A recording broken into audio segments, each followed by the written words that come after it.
অপহরণের পর ভয়াবহ নির্যাতনের মাধ্যমে মুক্তিপণ আদায় করত একটি চক্র। মূলত মাদকের টাকা জোগাড়েই এই ঘৃণ্য অপরাধ। শনিবার রাতে চক্রটির মূল হোতা বিল্লাল সহ ৩ জনকে গ্রেপ্তার করেছে র্যাব-৪।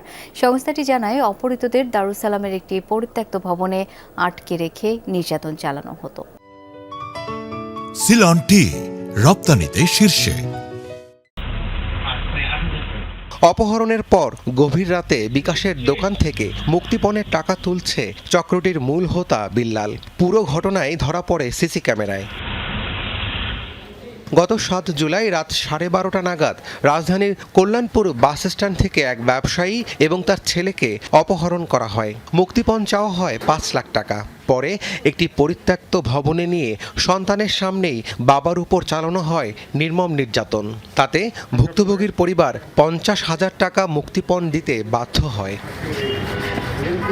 টাকা পাবার পর বাবা ছেলেকে ছেড়ে দেয় অপহরণকারীরা। পরে চিকিৎসা নিয়ে দারুস সালাম থানায় মামলা করেন তারা। তুলে ধরেন নির্যাতনের ভয়াবহতা। পুরনো বিল্ডিং, ওই পুরনো বিল্ডিংয়ের চাবি ওদের কাছেই ছিল, কারণ ওরা চাবি খুলেই আমাদেরকে ধরে নিয়ে গেল আর কি।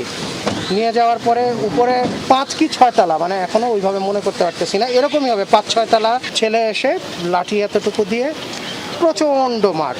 এগুলি আমি দেখাতে পারবো, মারের দাগগুলি এখনো পর্যন্ত ভালোভাবে শুকায় নাই। মামলার পর ছায়া তদন্ত শুরু করে র্যাব-৪। এক পর্যায়ে মূল হোতা বিল্লাল সহ ৩ জনকে গ্রেপ্তার করা হয়। প্রেস ব্রিফিংয়ে সংস্থাটি জানায়, বিভিন্ন পেশার আড়ালে দীর্ঘদিন ধরেই অপহরণ করে মুক্তিপণ আদায় করছিল চক্রটি। প্রথমে ৫ লক্ষ টাকা চাঁদা দাবি করে এবং পরবর্তীতে সেই টাকাটা দিতে অস্বীকৃতি জানালে তাকে প্রচণ্ড ধরনের শারীরিক নির্যাতন শুরু করে এবং শারীরিক নির্যাতন সহ্য করতে না পেরে সে তার পরিচিত আত্মীয় স্বজন এবং তার খালাতো ভাইয়ের মাধ্যমে প্রায় বিকাশে এবং ব্যাংক অ্যাকাউন্টের মাধ্যমে ৫০,০০০-এর অধিক টাকা তাদেরকে প্রদান করে।